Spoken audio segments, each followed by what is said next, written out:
YCP అధినేత జగన్ ఇచ్చిన పిలుపు మేరకు రాష్ట్రంలోని అన్ని దేవాలయాల్లో ఆ పార్టీ నేతలు పూజలు నిర్వహించారు. ఈ సందర్భంగా వైసీపీ ఎమ్మెల్సీ బొత్స సత్యనారాయణ మాట్లాడుతూ, మా అధినేత ఇచ్చిన పిలుపు మేరకు వైసీపీ నాయకులు దేవాలయాలలో ప్రత్యేక పూజలు చేశారు అని తెలిపారు. అపచారాలను మన్నించాలని ఆలయాలకు వెళ్లి క్షమాపణ కోరుకున్నామన్నారు. ముఖ్యమంత్రి చంద్రబాబు చేసిన తప్పులకు ప్రజలు శిక్ష వేయొద్దని భగవంతుడిని ప్రార్థించామన్నారు. వెంకటేశ్వర స్వామి భక్తులు మనోభావాలు దెబ్బతినే విధంగా చంద్రబాబు నాయుడు వ్యవహార శైలి ఉందని విమర్శించారు. శ్రీవారి లడ్డూపై భక్తులను గందరగోళానికి గురిచేశారని మండిపడ్డారు. చంద్రబాబు అబద్ధాన్ని పదే పదే చెబుతూ నిజం చేయాలని చూస్తున్నారని ఆగ్రహం వ్యక్తం చేశారు. నెయ్యిలో కల్తీ జరిగితే థర్డ్ పార్టీతో విచారణ జరిపి బాధ్యులపై చర్యలు తీసుకోవాలని డిమాండ్ చేశారు. జగన్మోహన్ రెడ్డి తిరుపతి వస్తే ఆటంకాలు సృష్టించాలని బీజేపీ నాయకులు చూశారని మండిపడ్డారు. జగన్ తిరుమల దర్శనానికి వెళ్లాలని ప్రయత్నిస్తే పోలీసులు ఆటంకాలు కల్పించారన్నారు. శ్రీవారి లడ్డూ ప్రసాదం విషయంలో తప్పు జరిగి ఉంటే తప్పకుండా శిక్షించాలన్నారు. చంద్రబాబు చేసింది తప్పు కాబట్టి హైకోర్టు, సుప్రీంకోర్టు, సిబిఐకు విచారణ జరిపించాలని లేఖ రాయలేకపోతున్నారని వ్యాఖ్యలు చేశారు.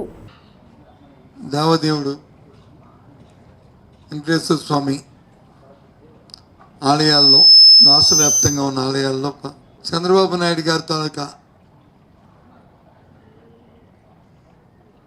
ఆయన ప్రవృత్తికి సాక్షాత్తు ఆ దేవదేవుడిని వెంకటేశ్వర స్వామిని ఆయన స్వార్థ రాజకీయాల కోసం వారి ప్రసాదాల మీద ఆరోపణలు తీసుకొచ్చి ఒక గందరగోళమైన పరిస్థితిని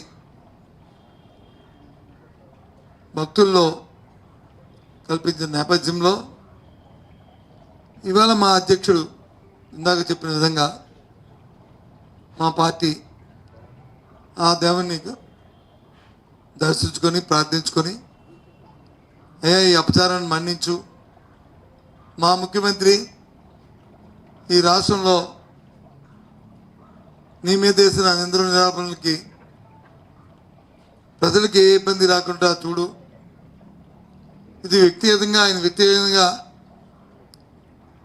ఈ కార్యక్రమాన్ని తీసుకో, ప్రజలు మాత్రం నీ చలన చూపుతో నీ దయతో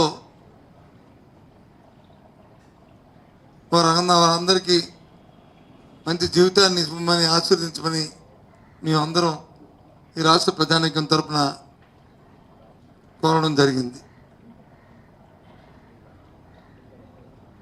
మనం చూస్తున్నాం సాక్షాత్తు గత 15 రోజులుగా జరుగుతున్న విషయం గందరగోళం. ఏ స్థాయికైనా సరే చంద్రబాబు నాయుడు గారు ఆయన అబద్ధాన్ని నిజం చేయడానికి పదే పదే చెప్పిందే చెప్తూ ఒకదానికి ఇంకోటి పేర్చుకుంటూ అది నిజమని మెప్పించడానికి ఒప్పించడానికి చేస్తున్న ప్రయత్నాన్ని గత 10 రోజులుగా చూస్తున్నాం. ఇది ఒక్కరోజే కదా, ఆయన సహజంగా ఆయనకి జీవితంలో వచ్చిన అలవాటు. నేను రోజున ఆయన మాట్లాడిన మాటలు చూస్తున్నాం.